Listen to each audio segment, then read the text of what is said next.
Guys आज मैं आप लोगों के लिए मास्टर फिल्म की स्टोरी को एक्सप्लेन करने वाला हूं जो कि इसी साल रिलीज हुई है। और ये मूवी बाकी हॉरर मूवी से काफी अलग है, जिसमें हॉरर के साथ साथ दुनिया भर में ब्लैक लोगों के डिस्क्रिमिनेशन के सोशल टॉपिक को उठाया गया है। इस मूवी की IMDb रेटिंग 4.9 स्टार है आउट ऑफ 10 और इस मूवी को डायरेक्ट किया है मरिमा डायलो ने। तो आइए शुरू करते हैं इस मूवी की एक्सप्लेनेशन को।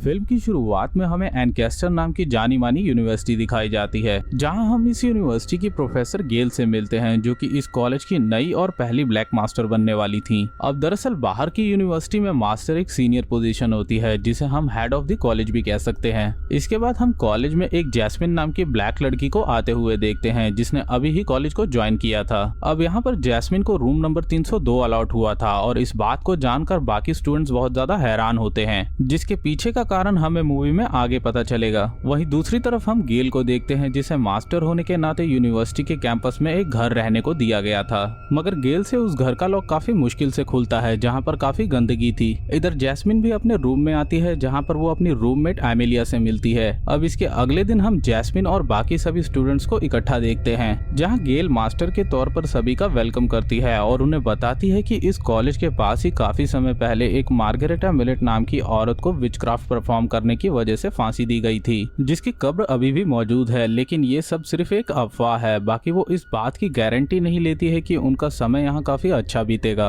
अब हम जैस्मिन को उसके रूम में देखते हैं, जहाँ पर एमिलिया अपनी दोस्त के साथ पार्टी कर रही होती है। वहीं दूसरी तरफ जब गेल अपना स्केच बनवा रही होती है कि तभी उसके ऊपर के कमरे से एक बेल बजने की आवाज आती है और जब वो ऊपर जाकर देखती है तो वहाँ पर कोई भी नहीं था। हालांकि वहाँ पर पुराने समय की बेल्स लगी हुई थी। साथ ही उसे वहाँ पर एक पुरानी फोटोग्राफ मिलती है, जिसके बैकग्राउंड में वो एक मेड को देखती है जो कि ब्लैक थी। इधर सभी स्टूडेंट्स कैंटीन में खाना लेने के लिए जाते हैं, जहाँ पर एक लेडी सभी को बहुत ही खुशी खुशी खाना दे रही थी। लेकिन जैसे ही वो जैस्मिन को देखती है तो वो उसके साथ काफी रूड बिहेव करती है और उसके इस बर्ताव के पीछे की वजह जैस्मिन समझ नहीं पाती। इसके बाद जब जैस्मिन अपने कमरे में वापस आती है तो वो देखती है कि एमिलिया ने अपने मेल फ्रेंड्स को भी बुलाया हुआ है, जहाँ जैस्मिन की मुलाकात एमिलिया के बॉयफ्रेंड टाइलर से होती है, जो कि उसे बातों ही बातों में बताता है कि इस कॉलेज के रूम नंबर 302 को लेकर एक र्यूमर है। कहा जाता है कि हर साल यहाँ पर रहने वाली किसी न्यू स्टूडेंट्स को मार्गरेटा मिलेट की आत्मा अपने साथ ले जाती है, मतलब कि उसे मार देती है, जिसे सुनकर एमिलिया और जैस्मिन काफी डर जाते हैं। हालांकि टाइलर यहाँ पर उनसे मजाक कर रहा था, पर दोस्तों यहाँ पर ये र्यूमर बिल्कुल सच था। जिसके बाद हमें गेल को दिखाया जाता है, जिसे एक पार्टी के दौरान उनके कलीग बताते हैं कि वो हिस्ट्री में इस यूनिवर्सिटी की पहली मास्टर है और साथ ही वो उसे मजाक मजाक में बराक ओबामा से कंपेयर भी करते हैं। इसीलिए पार्टी खत्म होते ही गेल अपनी दोस्त लिव से मिलने जाती है, जो कि इसी कॉलेज में प्रोफेसर थी। जिस दौरान लिव गेल से बताती है कि वो यहाँ अपना टेन्योर बढ़वाने वाली है, जिसके लिए उसने अप्लाई भी कर दिया है। अब इसके बाद हम जैस्मिन को देखते हैं, जो कि जब सो रही होती है कि तभी उसके हाथ पर कोई क्रीचर अपना हाथ फेरता है और उस वक्त घड़ी में 3:33 का समय हो रहा था, जिससे जैस्मिन डर कर उठ जाती है और वो देखती है कि अमीलिया उसके करीब खड़ी होती है, जो कि डर कर वहाँ से भाग जाती है। अब इसके बाद जब जैस्मिन अपने हाथ को देखती है तो सच में किसी ने उसके हाथ को इंजर्ड किया था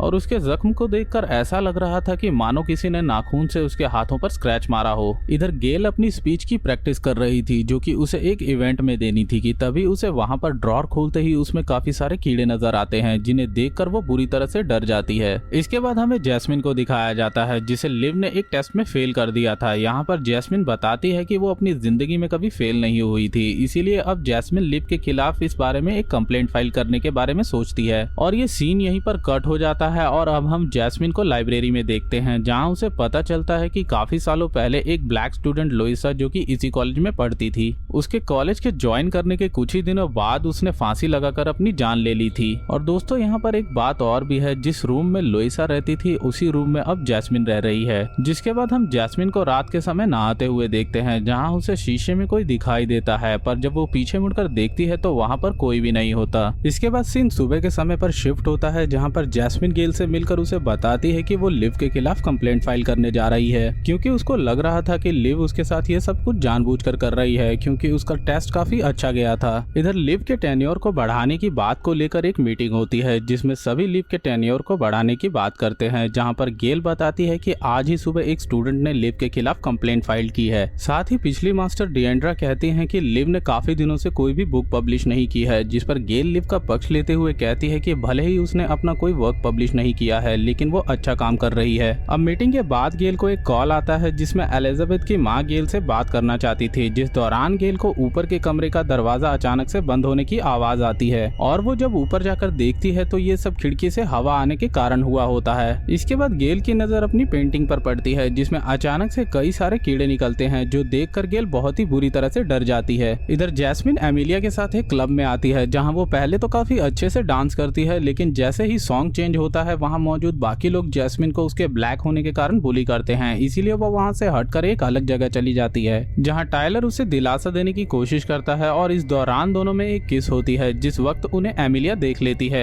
अब क्योंकि टायलर उसका बॉयफ्रेंड था इसीलिए वो उसे जैस्मिन के साथ देखकर काफी गुस्सा हो जाती है। अब हम जैस्मिन को रात के अंधेरे में उसके रूम की तरफ जाते हुए देखते हैं जहां वो अपने रूम की खिड़की पर किसी अनजान शैडो को देखती है, जिसके बाद ये सीन यहां से सुबह की तरफ शिफ्ट होता है जहां पर जैस्मिन गेल को नींद से उठाती है और वो उससे पूछती है कि ये सब किसने किया। दरअसल किसी ने उसके रूम के बाहर उसे डराने के लिए लीव लिखा था और साथ ही वहाँ पर एक फांसी का फंदा भी था, इसलिए गेल एमिलिया और जैस्मिन दोनों को बुलाकर पूछती है कि क्या तुम दोनों के बीच सब कुछ ठीक ठाक तो है, जिसका जवाब वो दोनों हाँ में देती हैं। साथ ही एमिलिया बताती है कि वो पिछली रात अपने रूम में नहीं थी, इसीलिए उसे नहीं पता है कि दरवाजे पर फांसी का फंदा किसने लगाया था। हालांकि यहाँ से जाने के बाद एमिलिया जैस्मिन से कहती है कि वो उसे नफरत करती है। इसके बाद सीन फिर से कट होता है जिस दौरान जैस्मिन देखती है कि एक गाइड कुछ लोगों को उसके हॉस्टल का टूर करवा रहा था, जिस दौरान सभी लोग जैस्मिन को अजीब तरह से देखते हैं और फिर गाइड उन सभी लोगों को जैस्मिन के रूम में लेकर चला जाता है जहां वो सभी जैस्मिन को सोते हुए देखते हैं और साथ ही जैस्मिन भी खुद को सोते हुए देखती है। तभी वहां अचानक से एक क्रीचर खिड़की से अंदर घुसने लगता है और जैस्मिन खुद को जगाने की कोशिश करती है, पर तब तक वो क्रीचर सोती हुई जैस्मिन का गला पकड़ लेता है कि तभी जैस्मिन की आंख खुल जाती है, मतलब कि वो सपना देख रही थी और उसके उठने के साथ ही वो एमिलिया को अपने पास देखती है जो कि बुरी तरह से डरते हुए कहती है कि उसने कुछ नहीं किया है और वो वहां से भाग जाती है और साथ ही जैस्मिन अपने गले पर एक निशान को भी देखती है। इसीलिए इसके बाद जैस्मिन फिर से लुइसा के बारे में पता लगाने की कोशिश करती है जिसकी मौत इसी रूम में खुद को फांसी लगाने से हुई थी, जहां उसे लुइसा की डायरी मिलती है जिसमें बिल्कुल वही बातें लिखी हुई थी जो कि जैस्मिन के साथ हो चुकी थी, जैसा रात को आवाजें सुनाई देना और उसके साथ वो सब डिस्क्रिमिनेशन होना जो कि यहाँ पर ब्लैक लोगों के साथ किया जाता था। इसके बाद हम गेल को देखते हैं जिसे कुछ अनजान लोग दिखाई देते हैं और उनका पीछा करते हुए वो कुछ लड़कों को देखती है जो कि गेल को वहां देखकर भागते हैं और जब गेल उनके पीछे जाती है तो उसे वहां पर एमिलिया नशे की हालत में मिलती है जिसे वो अपने घर ले आती है। यहाँ एमिलिया गेल से बताती है कि उसे अपने कमरे में जाने से डर लगता है, इसीलिए वो इन लड़कों के साथ रात बिता रही थी क्योंकि जैस्मिन कुछ दिनों से बहुत ही अजीब बिहेव कर रही थी, साथ ही वो हर समय अपना दरवाजा बंद रखती थी। जिसके बाद गेल खुद जैस्मिन के रूम में जाती है जहाँ उसे जैस्मिन की एक फोटो मिलती है जो कि किसी ने खराब की होती है, इसीलिए वो उस खराब फोटो की एक कॉपी को लेकर अपने रिकॉर्ड में रख लेती है। जिसके बाद अगले दिन सुबह लिव जैस्मिन से पूछती है कि क्या वो थैंक्स गिविंग पर अपने घर जाएगी, तो इस पर जैस्मिन उसे बताती है कि वो थैंक्स गिविंग पर यहाँ रहना पसंद करेगी। इसके बाद हम देखते हैं कि एमिलिया हॉस्टल छोड़कर चली जाती है, जिस दौरान जैस्मिन और एमिलिया एक दूसरे को चाहकर भी कुछ नहीं कह पाते। अब रात में जैस्मिन जब अकेली होती है कि तभी उसे वहाँ पर किसी की मौजूदगी का एहसास होता है और अगले ही पल फायर अलार्म जोरों से बजने लगता है, जिस पर जैस्मिन दरवाजा खोलकर देखती है तो उस जगह पर किसी ने क्रॉस को जलाया हुआ था, लेकिन तभी वहाँ पर गेल आकर जैस्मिन को पीछे रहने के लिए कहती है। इसके बाद अब जैस्मिन लुइस के बारे में और रिसर्च करने के लिए लाइब्रेरी में होती है और काफी रात हो जाने पर अब वो अकेले रूम की तरफ जाने लगती है कि तभी वहाँ पर उसे एक अजीब से काले लिबास में कोई दिखाई देता है, जिससे डर कर वो तुरंत अपने रूम में चली जाती है और रूम में खुद को लॉक कर लेती है। पर अब भी वो अनजान शख्स जैस्मिन का पीछा करते हुए रूम का लॉक खोलने की कोशिश करता है, जिससे डर कर जैस्मिन खिड़की पर चढ़ती है और डिसबैलेंस होकर वहाँ से गिर जाती है। अब इसके बाद जैस्मिन की आंख हॉस्पिटल में खुलती है जहाँ वो अपने सामने गेल को देखती है। यहाँ गेल जैस्मिन से पूछती है कि उसके साथ क्या हुआ था, जिस पर जैस्मिन उसे मार्गरेटा मिलेट से लेकर बाकी सारी सच्चाई उसे बता देती है और कहती है कि अब वो वापस उस रूम में नहीं जाना चाहती। जिस पर गेल उसे कहती है कि ये कोई भूत प्रेत नहीं बल्कि ये उसने भी झेला है और झेल रही है। हम ब्लैक लोगों को अब इनसे डरना नहीं बल्कि इनका डटकर मुकाबला करना आना चाहिए, इसीलिए तुम ये जगह छोड़कर मत जाओ। इसके बाद रात के समय जैस्मिन अपने बगल के बेड पर एक बूढ़ी औरत को रोता हुआ देखकर उसे शांत कराने की कोशिश करती है, जो कि जैस्मिन के छूते ही उस पर भड़क जाती है कि आखिर जैस्मिन ने एक ब्लैक होने के बावजूद उसे छुआ कैसे। तभी हम अगले सीन में उसी जैस्मिन के रूम वाले क्रीचर को किसी को मारता हुआ देखते हैं। इसके बाद अगले दिन जैस्मिन हॉस्टल वापस लौट आती है, जिसे लिव देखकर बोलती है कि वो वहाँ वापस क्यों लौट आई, उसे यहाँ पर नहीं होना चाहिए। जिस पर जैस्मिन जवाब देती है कि उसे अब पता है कि उसे क्या करना है। और उसी रात को जब गेल जैस्मिन के रूम में जाती है तो वहाँ पर वो जैस्मिन की लाश को फांसी पर झूलता हुआ देखती है, जिस दौरान हम इसी रूम की विंडो पर उसी अनजान क्रीचर को खड़ा हुआ देखते हैं। अब अगले दिन गेल लिव से जैस्मिन की मौत के बारे में बात करते हुए कहती है कि मैंने ही उसे यहाँ पर रुकने के लिए बोला था, इसीलिए वही उसकी मौत की जिम्मेदार भी है। तो लिव उसे दिलासा देते हुए कहती है कि इसमें उसकी कोई भी गलती नहीं है। साथ ही वो गेल से ये भी बताती है कि उसका टेन्योर बढ़ा दिया गया है और अब वो यहीं रहेगी। इसके बाद गेल को फिर से एक औरत का फोन आता है जो कि अपनी बेटी एलिजाबेथ के बारे में उससे मिलकर कुछ बात करना चाहती थी, इसीलिए उस औरत से मिलने के लिए गेल निकल जाती है, जहाँ उसे पता चलता है कि वो औरत लिव की माँ है और लिव का ही नाम पहले एलिजाबेथ था, जो कि अपने घर से बिना कुछ बताए यहाँ भाग आई थी। और साथ ही वो औरत बताती है कि उसने एलिजाबेथ को अडॉप्ट किया था, वो असल में ब्लैक नहीं है बल्कि उसके असली मॉम डैड व्हाइट ही थे। अब इस बात को जानकर वो लिव से बात करने के लिए जाती है जहाँ पर एक पार्टी चल रही थी। अब यहाँ पर गेल लिव से उसकी सच्चाई पूछती है और कहती है कि इस जगह पर ब्लैक लोगों के साथ डिस्क्रिमिनेशन किया जाता है, जिसका शिकार जैस्मिन भी हो गई और इन सब में तुम भी शामिल होगी, ये उसने कभी भी नहीं सोचा था।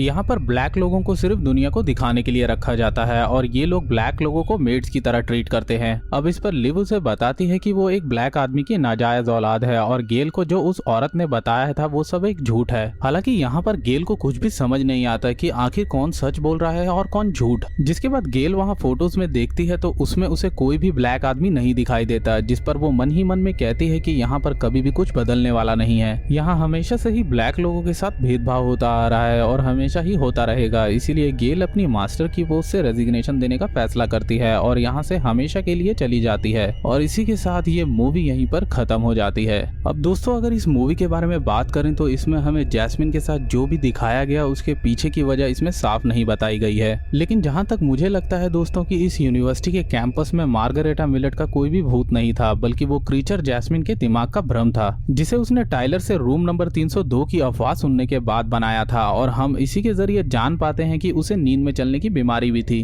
जिस दौरान वो सपने में ही खुद को चोट पहुंचाती थी, जिस चीज को एमिलिया ने भी देखा था, इसीलिए वो डर कर वहां से चली गई। साथ ही जब जैस्मिन के साथ ब्लैक होने का भेदभाव किया जाता है तो वो खुद को लुइसा की जगह रखती है और उसी ने शायद उस बूढ़ी औरत को भी मारा था जो कि हॉस्पिटल में दिखी थी। अब दोस्तों यहाँ पर जितनी भी मौतें हुई थी कैंपस में, वहाँ पर कहीं ना कहीं लिव का ही हाथ था, क्योंकि यहाँ पर जैस्मिन ने भी लिव की कंप्लेंट की थी, जो कि हमें आखिरी में लिव के लिबास से पता चलता है, जो कि उसी तरह था जिस लिबास को पहनकर एक अनजान शख्स जैस्मिन को डराता था। और यहाँ पर दोस्तों लिव असल में एक व्हाइट थी ना कि ब्लैक, इसीलिए उसने अपना टेन्योर बढ़वाने के लिए शायद जैस्मिन को अपने रास्ते से हटा दिया। दूसरी तरफ गेल को भी डराने की कोशिश की गई, लेकिन वो भी डटी रही, पर उसे भी आखिर में विश्वास हो गया कि यहाँ पर कुछ भी बदलने वाला नहीं है और उसने इस जगह को छोड़ने का फैसला किया। तो वीडियो पसंद आई हो तो वीडियो को लाइक करें, शेयर करें, चैनल को सब्सक्राइब करके नोटिफिकेशन को ऑल पे प्रेस करें ऐसी और भी वीडियोस पाने के लिए। तब तक के लिए मैं मिलता हूँ आपसे नेक्स्ट वीडियो में।